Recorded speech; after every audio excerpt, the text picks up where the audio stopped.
tenemos ahí ya las respuestas.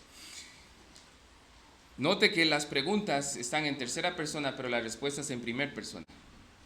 Que yo, dice, con cuerpo y alma, tanto en la vida como en la muerte, no me pertenezco a mí mismo, sino a mi fiel Salvador Jesucristo, que me libró del poder del diablo, satisfaciendo enteramente con preciosa sangre por todos mis pecados, y me guarda de tal manera que sin la voluntad de mi Padre Celestial, ni un solo cabello de mi cabeza puede caer. Antes es necesario que todas las cosas sirvan para mi salvación. Por eso también me asegura por su Espíritu Santo la vida eterna y me hace pronto y aparejado para vivir en adelante según su santa voluntad. ¿Cuál es su consuelo tanto en la vida como en la muerte, mis hermanos? En resumen, que tenemos un excepcional Salvador, que se ha encargado de orquestar nuestra salvación de principio a fin, y nada nos va a apartar de la voluntad santa de Dios en cuanto a nuestra salvación. Nada nos va a apartar de sus manos. Estamos en las manos de Jesús, estamos en las manos de Dios, y nada nos va a quitar esa bendición. Absolutamente nada, ni siquiera nuestra propia voluntad. Nada. Ni Satanás, ni ángeles, ni principados, ni la muerte, ni lo porvenir, ni espíritus, ni espadas, ni angustia, ni tribulaciones. Absolutamente nada nos va a apartar del Señor. Tenemos una salvación ya asegurada en Cristo Jesús. Aquí está implícitamente que la salvación no se pierde. Aquí está implícitamente cuán grande y cuán glorioso es nuestro Señor. Explícitamente, más bien.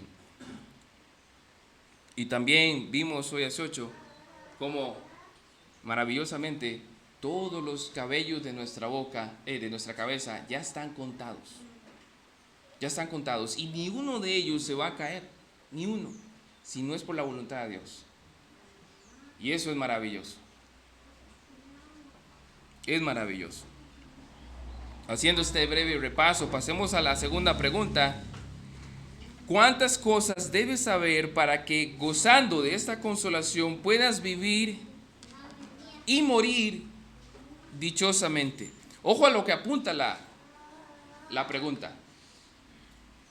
Está apuntando a mi vida cotidiana, de manera que yo viva gozoso y me sienta dichoso. A eso apunta. ¿Qué? ¿Cuántas cosas? Mis hermanos, y la primera cosa es muy importante. La primera cosa es muy importante. Dice, por ejemplo, Mateo 11, 28 al 30. Busquemos Mateo 11, 28 al 30. Y dice así: venid a mí, todos los que estáis trabajados y cargados, que yo os haré descansar. Llevad mi yugo sobre vosotros y aprended de mí, que soy manso y humilde de corazón, y hallaréis descanso para vuestras almas. Este verso Jesús nos está diciendo que nosotros estamos trabajados y cargados, pero no es por el trabajo secular. Yo entendía este verso así. En Jesús, wow, ya, qué bendición. Pero no, es por el pecado. El trabajo del pecado, el yugo del pecado. Sí, no sé si han sido motivados, si han visto la película del Progreso del Peregrino, donde se le va viendo ese yugo en la espalda, esa carga en la espalda cada vez más grande, que él estaba ya consciente de eso, que otros no podían y otros no estaban conscientes de eso, pero él lo estaba. Bueno, esa es una manera de ilustrar cuán trabajados y cargados estamos nosotros por nuestro pecado. Efesios 5:8.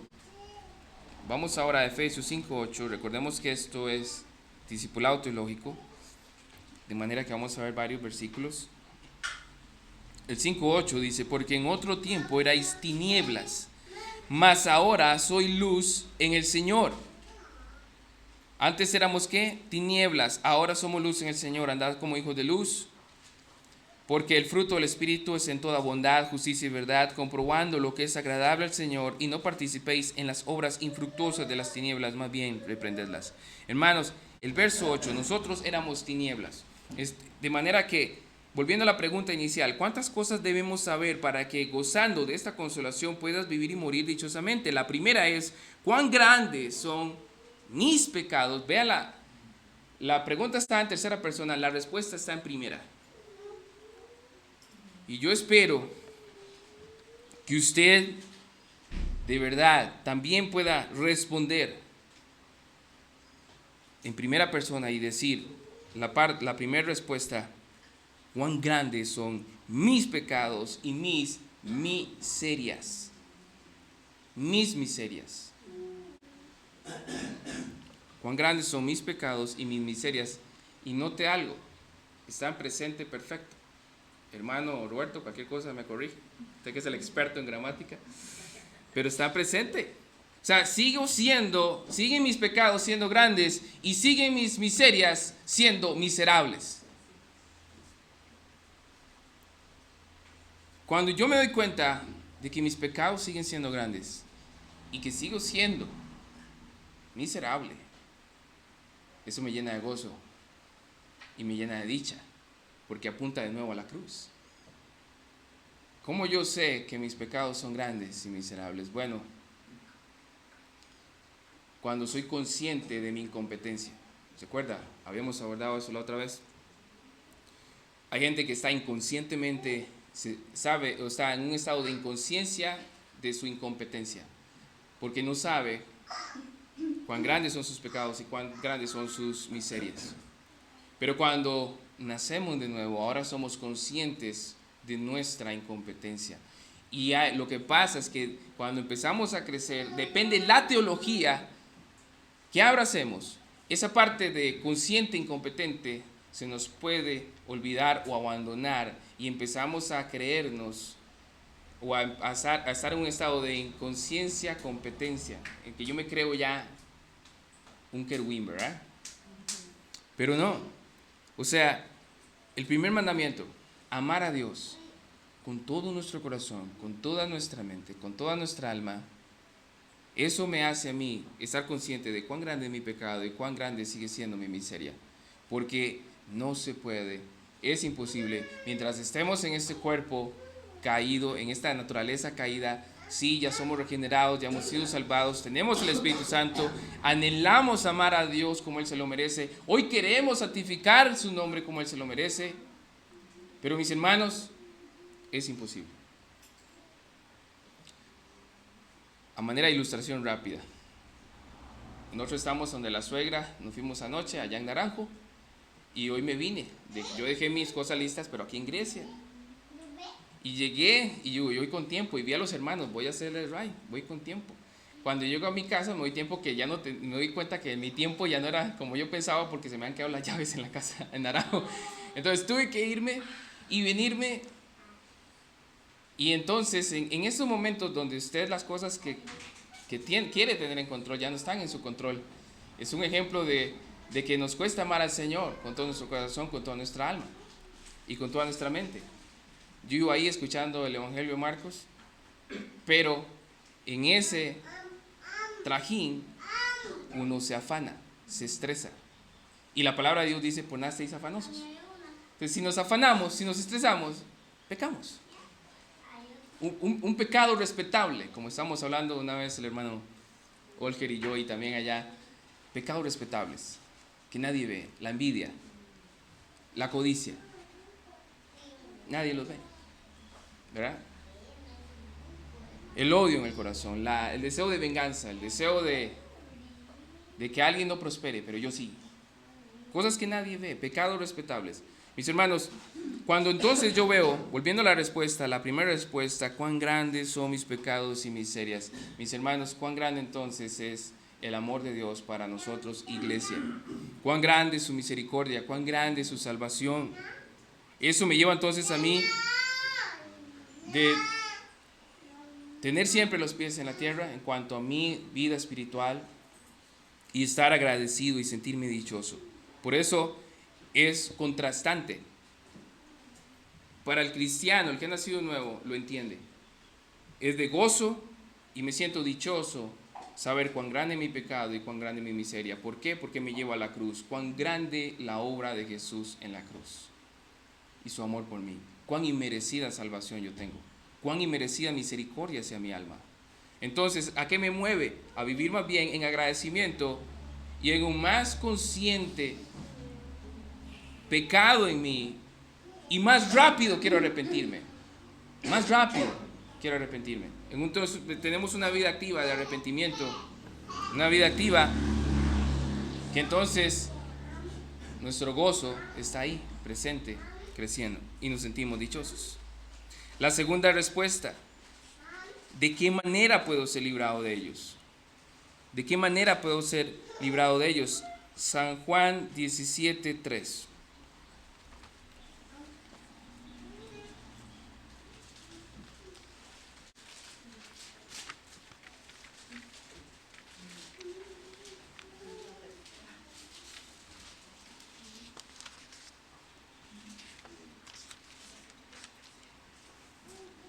San Juan 17:3 dice: y esta es la vida eterna, que te conozcan a ti y al único Dios verdadero, y a Jesucristo, a quien has enviado. ¿Quién es el que nos ha librado de la esclavitud del pecado? Jesús. Yo voy uniendo la primera respuesta con la segunda, porque eso me lleva al gozo y a la dicha. Mis pecados y mis miserias han sido grandes, son grandes, pero tengo un gran libertador. Como mis miserias y mis pecados son grandes, es necesario un gran Salvador. Ahora, el texto nos dice que la vida eterna es conocer al único y Dios verdadero. Y recuerden que también Jesús había dicho que solo al que el Padre le place, le es dado a conocer el Hijo. De manera que eso nos hace a nosotros dichosos, porque cuando conocemos a Jesús, conocemos su libertad, la libertad que Él provee. Él es nuestro libertador. Él es quien nos hace libre del yugo de esclavitud del pecado. Él es el que nos hace libre de cualquier opresión que atente contra nuestra alma. De manera que en Él tenemos descanso, gozo y dicha, independientemente de las circunstancias. Él es la cabeza de la iglesia. Él es su cabeza y en Él confiamos. La tercera respuesta es entonces gratitud. La gratitud que debo a Dios por su redención. Ven, mis hermanos, como estas tres respuestas me llevan al gozo y a la dicha, porque siempre apuntan a la cruz. La tercera dice la gratitud que debo a Dios por su redención. Y nuevamente dice Efesios 5, 8 al 10, que ya lo leímos, porque Él nos sacó de las tinieblas y nos puso en su luz. Ya no andamos en tinieblas, ahora queremos andar en luz. Y eso es posible por la obra de la cruz, por lo que Él hizo en la cruz del Calvario. ¿Cuántas cosas debes saber para que, gozando de esta consolación, puedas vivir y morir dichosamente? No te olvides de cuán grandes son tus pecados y miserias. Segundo, no te olvides de que Jesús te ha librado de tus pecados y miserias. Y la tercera, vive en agradecimiento. Mis hermanos, si realmente echamos raíces en estas respuestas, ¿saben qué? Qué difícil va a ser deprimirnos. Qué difícil va a ser desanimarnos. Qué difícil para ese tipo de cosas atacarnos y sentirnos así bajoneados, como decimos los ticos, ¿verdad? Mis hermanos, porque siempre apuntan a la cruz. Siempre apuntan a la cruz. Esas dos primeras preguntas nos abren el telón para entrar a más profundidad a lo que es la miseria del hombre. Así se llama el tema de hoy, la miseria del hombre. Vamos a ver entonces cómo conoces tu miseria. Porque usted dice, hermano, tal vez usted se está preguntando, ¿cómo ese hombre que está ahí está diciendo que es un miserable? Que es un pecador. ¿Por qué? ¿Cómo lo sabe? Bueno, a eso vamos. Dice la pregunta 2. O la tercera pregunta más bien del catecismo. ¿Cómo conoces tu miseria? Vayamos a Romanos 3:20.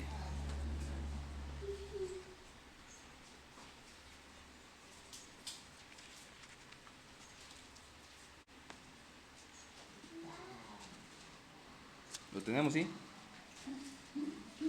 Romanos 3:20. Ya que por las obras de la ley, ningún ser humano, escuche, ningún ser humano, ni uno, no hay nadie que por las obras de la ley será justificado delante de él, de Dios. Porque por medio de la ley es el conocimiento del pecado. Por medio de la ley tú conoces tu miseria. ¿Cuál es la respuesta? ¿Cómo conoces tu miseria? Por medio de la ley. Usted quiere evangelizar a alguien, no se olvide de usar la mejor arma, la ley de Dios. Porque no es hasta que un hombre reconoce su miseria que puede ver cuán gran Salvador quiere salvarle. Si nadie reconoce su miseria, si nadie reconoce en estado de desgracia que está, cuán desgraciado es, cuán desgraciada es, cuán miserable es, no va a abrazar al Salvador. Sencillo, sencillo. Cuando usted usa la ley, y usted puede ver el corazón de las personas en su lenguaje corporal o en sus palabras, cómo realmente sus conciencias y el Espíritu Santo está convenciéndole de justicia, pecado y juicio, o cómo ellos están cauterizados en su conciencia y no quieren reconocer cuán miserables son. Creen en su propia justicia, se creen buenos, pero bueno, no es así. ¿Cómo conoces tu miseria? Por la ley de Dios. La ley dice no mentirás y mentimos. La ley dice no robarás y hemos robado. Hemos robado. La ley dice no adulterarás y hemos adulterado. Pero nadie me ha visto. ¿Me permites tu corazón para proyectarlo acá? ¿Quién haría eso? Yo ni loco. Así dice mi hijo, yo ni loco. La ley dice no asesinarás, pero en el corazón hemos odiado, con el corazón hemos deseado el mal a alguien, con el corazón le deseamos vengarnos de alguien, con el corazón deseamos que personas no prosperen, con el corazón cuando alguien prospera no nos alegramos, de manera que somos también asesinos de corazón. Hermano, la ley nos deja sin argumentos, la ley nos muestra cuán miserables somos. La ley nos muestra eso. Amén. La siguiente pregunta es, ¿qué pide la ley de Dios de nosotros? Como diciendo, ¿por qué? ¿Por qué somos tan miserables? Bueno, veamos lo que pide la ley de nosotros. Ahí está la respuesta. Cristo nos enseñó sumariamente en Mateo 22, 37 al 40 lo siguiente: amarás al Señor tu Dios con todo tu corazón, con toda tu alma y con toda tu mente y con todas tus fuerzas. Este es el primero y grande mandamiento. Y el segundo es semejante: amarás a tu prójimo como a ti mismo. De estos dos mandamientos depende toda la ley y los profetas. Mis hermanos, note algo. El común denominador en esta ley de oro, esta regla de oro, amar a tu Dios y amar a tu prójimo, es el amor. El amor es el espíritu de la ley. ¿Qué pide Dios de nosotros? La ley de Dios de nosotros es amar. Los fariseos y cualquier legalista, cualquier moralista puede externamente creer o figurar que cumple la ley, ¿verdad? ¿Recuerdan la historia que Jesús contó del fariseo y el publicano? Y el fariseo decía, yo me alegro, Dios, porque yo doy diezmo de todo lo que tengo, yo ayuno y no sé qué. Pero ellos se habían olvidado del amor.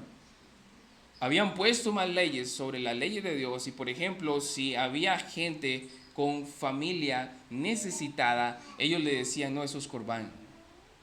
Y familiares con necesidad quedaban desatendidos porque ellos habían puesto otra ley encima de la ley. Se habían olvidado del espíritu de la ley, del amor. Se habían olvidado de eso.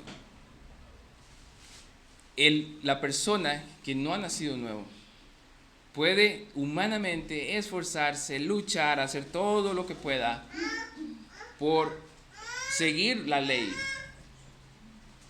Puede hacerlo. Va a fallar, porque el corazón es el amor. La motivación es el amor. Es el amor. La manera que usted ofrenda. Yo no sé y no me interesa saber si usted trae ofrendas hoy. ¿Sí? Debemos ofrendar porque es un acto de adoración. Cuando uno nace de nuevo, ya uno viene con otra disposición del corazón cuando ofrenda, porque ya uno dice, Señor, gracias, de lo recibido de tus manos te damos. Pero el Espíritu es el amor. De hecho, Jesús dijo, si usted tiene algo contra el hermano y trae la ofrenda, no te ofrendas. Ponte en paz con el hermano. Porque no se trata de religión, no se trata de eso, se trata del amor.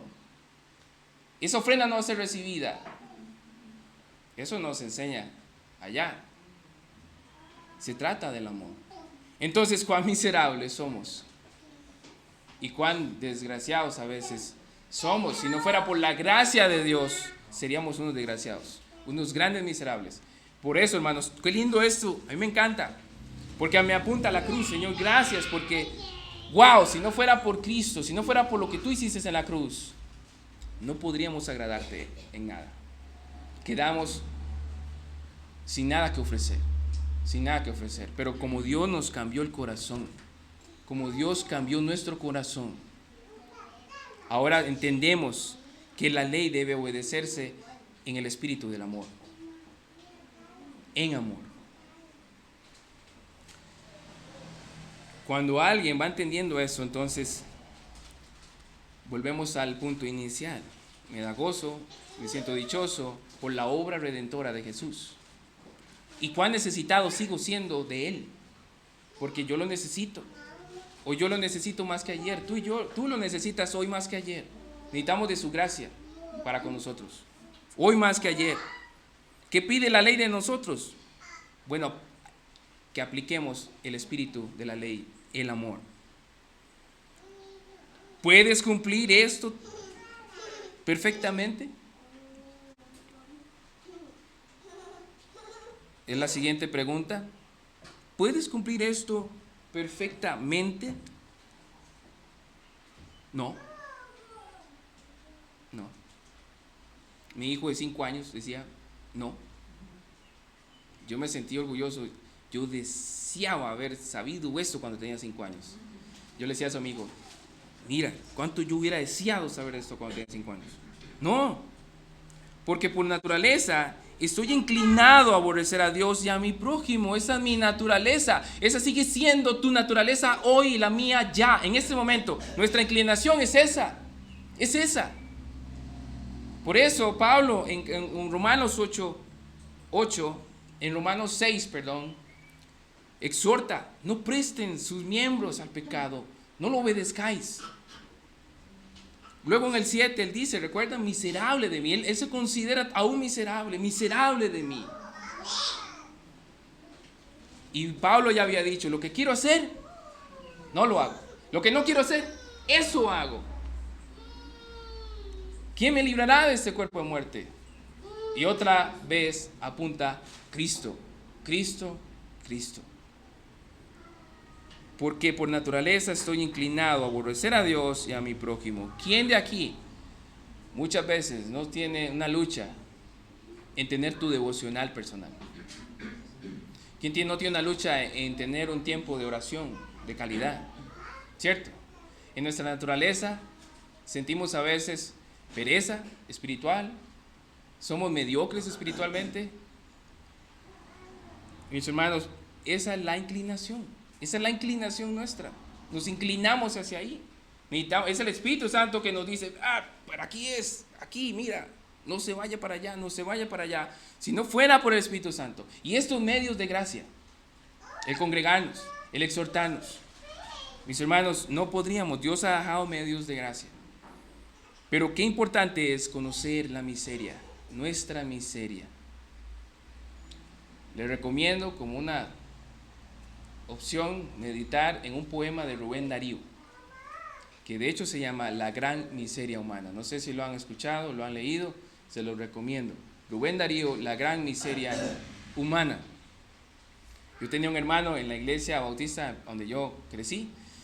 Un día me lo topo en el bus y yo, con ganas de conversar el hermano, y el hermano me cayó, me dice, hermano, no me distraiga, estoy recitando. Y yo pensé que era la Biblia, no, se estaba recitando todo el poema de La Gran Miseria Humana de Rubén Darío, se lo sabía todo, es un poema largo. Y bueno, qué miserable, no quería compartir conmigo. Pero bueno, mis hermanos, esto apunta a Jesús. Para concluir, esto apunta a Jesús. Si usted medita en esto, si esto en su meditación te lleva a la humildad de tu corazón y decir, Señor, cuán pecador soy, Señor, cuán pecador soy, ayúdame con mi pecado, ayúdame a mortificarlo, ayúdame a clavarlo en la cruz, ayúdame porque eso al final de cuentas en mi vida práctica me lleva a una vida de gozo y de dicha. Me siento dichoso, amado, porque el perdón de Dios está disponible, porque Cristo quiere formarse en mí. Y al igual que como aquel pecador necesita ver la ley para ver al Salvador, nosotros necesitamos recordar la ley para todavía saber y estar conscientes de nuestra incompetencia para depender y correr rápido al auxilio de nuestro Señor Jesucristo. Amén. Vamos a dejarlo ahí, mis hermanos. Y abro el espacio para hacer comentarios o acotaciones. Así como viene el catecismo, si usted plantea una pregunta, dé la respuesta también.